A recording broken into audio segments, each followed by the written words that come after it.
The music was soft, the lights dim, and the ballroom sparkled with gold and white. Laughter filled the air, glasses clinked, and the bride and groom danced slowly in the center of the floor. Everyone watched with smiles on their faces, except Jasmine. She stood near the back of the room, holding a champagne glass she hadn't touched. Her dress was perfect, her makeup flawless, but her hands trembled slightly. She watched the couple twirl, the bride glowing in a satin gown, the groom smiling down at her like she was the only person in the world. Jasmine forced a smile, but her eyes were empty. The groom, Derek, had once looked at Jasmine the same way. Just 2 years ago, they had been planning their own wedding, picking out colors, talking about honeymoon options, signing a lease on an apartment. They were engaged, in love, or so she thought.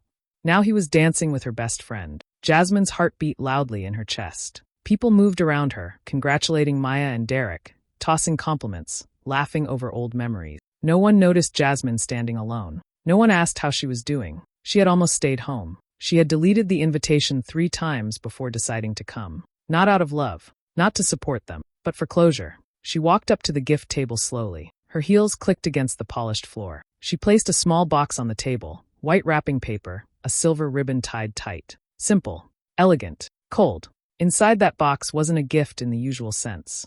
It was a truth. Jasmine met Maya's eyes from across the room. Maya's smile faded slightly, just for a second. Jasmine tilted her head, offering a soft smile. The kind of smile that says congratulations and good luck. Later that night, long after the guests had gone and the lights had dimmed, Maya opened the box in their hotel suite. She laughed at first, thinking it was just another decorative item. Then she saw the USB drive tucked inside the velvet pouch. Curious, she plugged it into her laptop. The screen lit up, and as the first image appeared, Derek's name, Maya's number, the time stamp, her smile disappeared. Her hands started to shake. Her breath caught in her throat.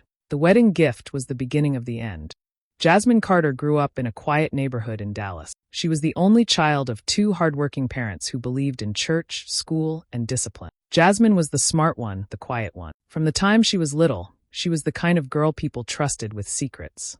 She met Maya Bennett when they were both 9 years old. They joined the church choir on the same day and became best friends that Sunday. Maya was the loud one, funny, bold, always the center of attention. Jasmine was softer, more careful. But together, they balanced each other. They did everything together. Sleepovers, school dances, vacations, even heartbreak. Their friendship lasted over 20 years. In college, Jasmine met Derek Moore. He was tall, charming, and smart. He made her laugh and made her feel seen. They dated for 4 years before he proposed. She said yes without thinking twice. Everyone said they were perfect together. Maya was her maid of honor when they started planning the wedding. Jasmine was in love. She believed Derek loved her too. Then, everything fell apart. It started small, missed calls, strange excuses, nights when he didn't come home. Jasmine tried not to think the worst. She thought he was stressed from work. But one night, she found a text on his phone. It was from someone saved as MB. The messages were flirty and far too personal. She asked Derek who it was. He looked her in the eye and said it was a coworker. That was the first lie. A week later, he left. No warning.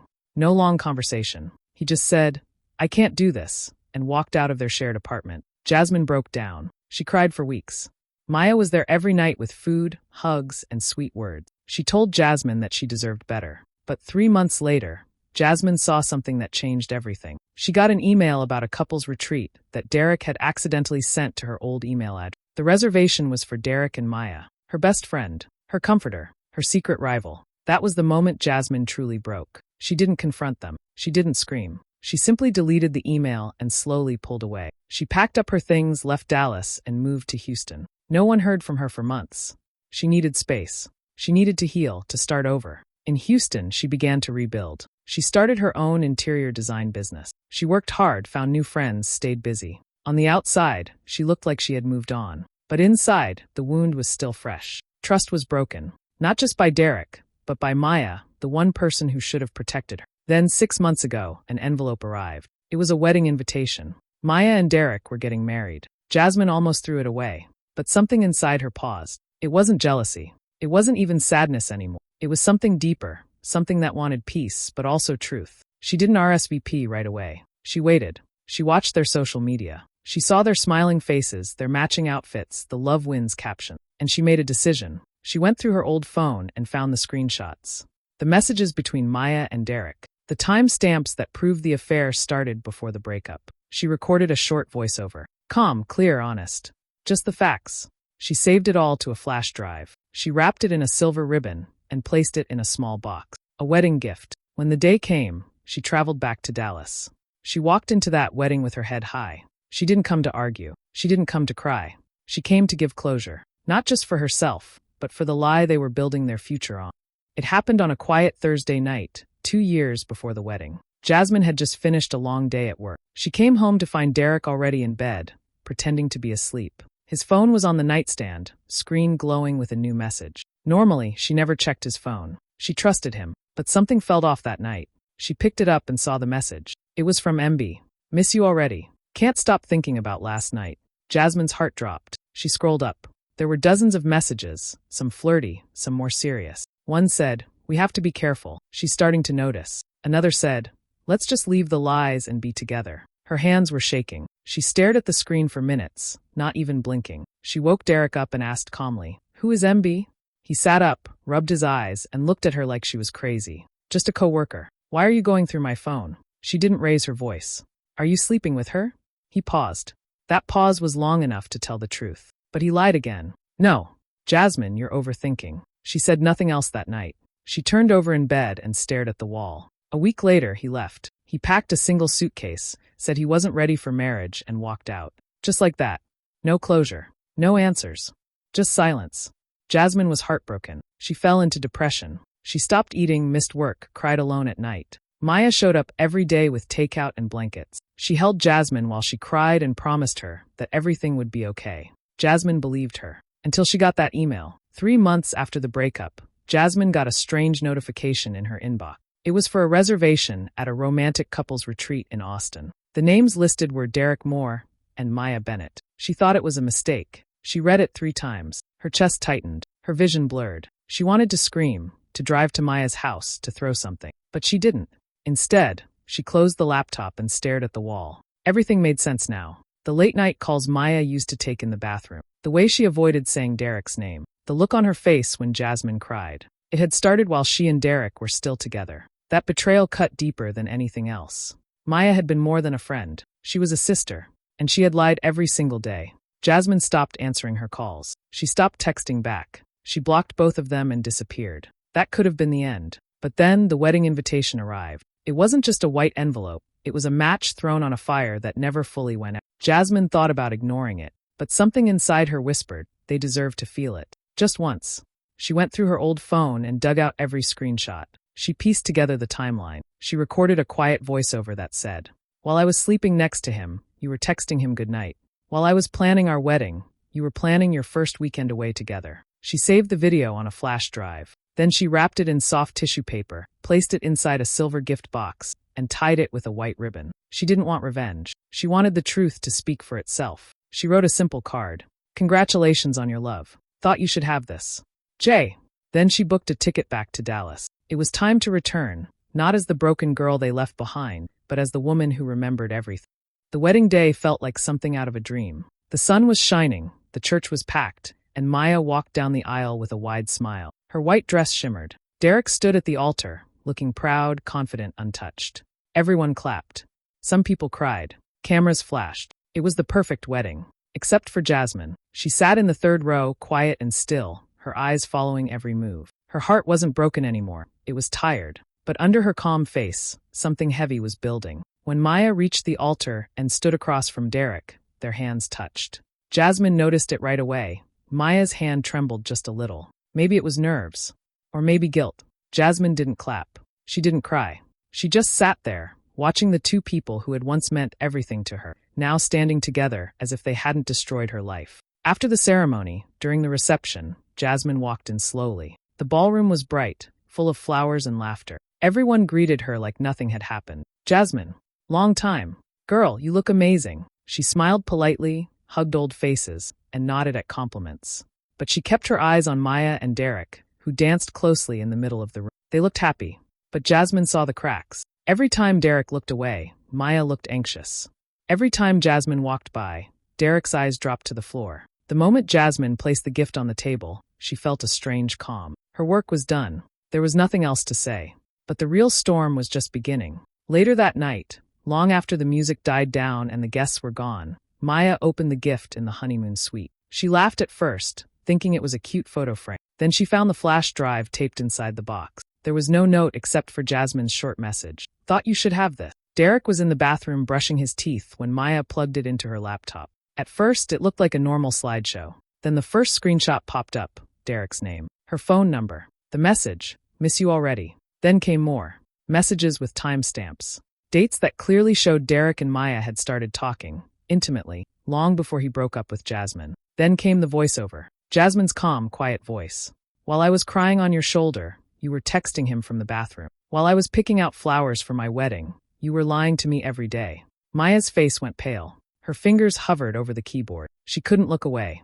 Every screenshot was a memory, a moment she thought was hidden, a truth she thought she had buried. Derek stepped out of the bathroom, drying his face. He looked at her and froze. "What's that?" he asked. Maya didn't answer. "Where did you get that?" he asked again, louder this time. Maya's voice cracked. "It's from Jasmine." Derek's face changed. "She's lying. You know that, right? She's trying to ruin this." Maya's eyes filled with tears. "The dates match, Derek. You told me you ended it before we started. But this shows we were already cheating." "It's not what it looks like," Derek said, moving closer. "She's twisting it. Are you serious right now?" Maya shouted, standing up. "You lied to both of us." "She's just bitter," he snapped. "You know how emotional she gets."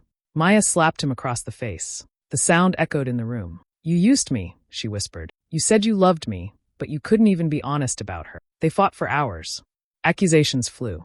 Maya cried. Derek yelled. They said things they couldn't take back. The truth had finally come out, and it hit harder than either of them expected. Meanwhile, back in her hotel room, Jasmine sat by the window. She didn't sleep. Her phone was quiet.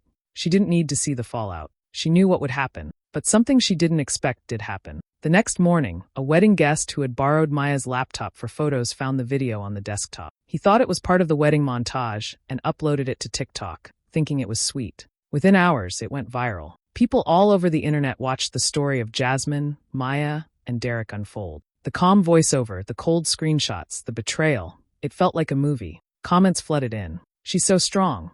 This is why I have trust issues. Maya and Derek deserve each other." Some people attacked Maya and Derek. Others praised Jasmine for her quiet revenge. The video spread to Instagram, Twitter, Facebook. Jasmine's phone lit up with messages from people she hadn't spoken to in years. Some apologized. Some were just shocked. Some even asked for interviews. But Jasmine didn't respond to anyone. She went for a walk. She breathed in the fresh air. She looked at the sky and finally felt free. Meanwhile, Maya stayed locked in a hotel room, crying. Her family found out about the video. Her parents were ashamed. Her brother called her a homewrecker. Her job even called to say they might need to talk about public image. Derek tried to spin the story. He made a post saying it was all fake, that Jasmine was trying to tear down Black love. But no one believed him. 3 days after the wedding, Jasmine received a call she didn't expect. It was Maya.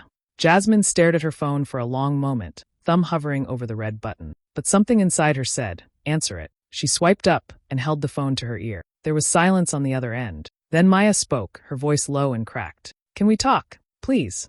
Jasmine didn't say yes, but she didn't say no either. An hour later, they sat across from each other at a small cafe near Jasmine's hotel. It was quiet, the kind of place where people whispered. Maya looked like she hadn't slept in days. Dark circles under her eyes, hair pulled back, hands trembling slightly. Jasmine, on the other hand, looked calm. Almost too calm. Maya broke first. "I messed up," she whispered. "I know I did. I don't even know where to start." "You can start by telling the truth," Jasmine said quietly. Maya nodded, eyes filled with tears. "It started when you and Derek had that fight over his job. I didn't plan to get involved. We were just talking, and he made it seem like you didn't care about him anymore. He said you were pulling away." Jasmine raised an eyebrow. "So you thought sleeping with him would fix that?" Maya looked down. "No, I don't know. I was stupid. I thought he loved me. He told me he left you because of how distant you were. I believed him. You were my best friend," Jasmine said, her voice calm but sharp. "You were there every night, listening to me cry. And the whole time, you were part of it." "I hate myself for it," Maya said, shaking. "I can't eat. I can't sleep. My family won't talk to me. People at work look at me like I'm trash. The whole internet knows. I can't fix this." Jasmine stared at her. "Good." Maya looked up, stunned. "What? You wanted my forgiveness so you could feel better. But you haven't done anything to earn it," Jasmine said. "You didn't come to me when it first started. You waited until the lie exploded." "I wanted to tell you so many times," Maya whispered. "But every time I saw how hurt you were, you chose him over me," Jasmine cut in. You could have told me the truth, even after he left. I would have hated it, but at least I would have respected you for being honest. Instead, you pretended to be my friend while building a life with the man who lied to both of us. Maya wiped her face. He told me it was all you. That you were cold, that you didn't want the same future he did. I didn't know he was lying until I saw that video. Until I saw the timestamps.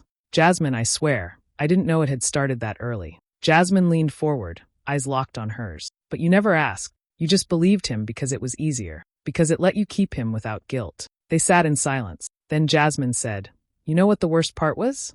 It wasn't losing him. It was realizing I never really knew you." That hit Maya harder than any slap. "I'm sorry," she said again, voice shaking. "I don't expect you to forgive me. I just needed you to know. I'm not okay. I've lost everything, and I deserve to." Jasmine stood slowly. "Good luck, Maya." She turned to leave. But before she walked out the door, Maya called after her. "I'm pregnant." Jasmine stopped in her tracks. For a moment, everything froze. Slowly, she turned around. "What did you say?" Maya's eyes filled with tears again. "I found out the day after the wedding. I haven't even told Derek yet." Jasmine stared at her. "Is it his?" Maya nodded. Jasmine didn't speak for a long time. Finally, she said, "You two deserve each other. But that baby doesn't deserve this mess." Maya nodded. "I know." Jasmine took a deep breath. "I won't get in your way. But don't ever contact me again." This time, she walked out for good. And outside the cafe, under the clear sky, Jasmine smiled. Not because she was happy, but because for the first time in years, she felt free. The power wasn't in revenge. It was in truth. And she had told hers.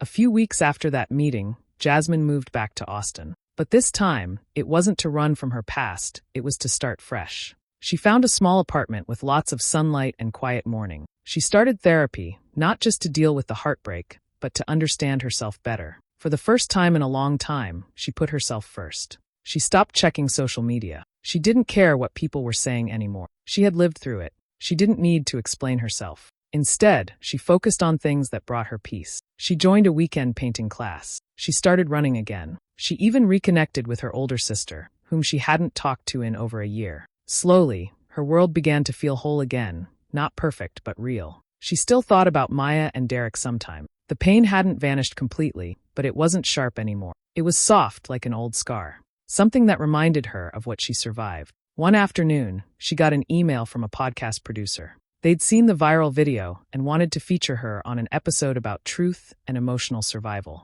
At first, she hesitated, but then she thought, why not? When the episode aired, she didn't name names. She didn't drag Maya or Derek through the mud. She simply told her story, how love blinded her, how betrayal broke her, and how truth saved her. The response was overwhelming. Thousands of women messaged her. Some shared their own painful stories. Others thanked her for giving them courage to walk away from people who lied and used them. Jasmine realized something that day. Her story wasn't just about pain. It was about power. She had survived the worst kind of betrayal, and she didn't let it destroy her. One evening, she sat on her balcony with a cup of tea, watching the sunset.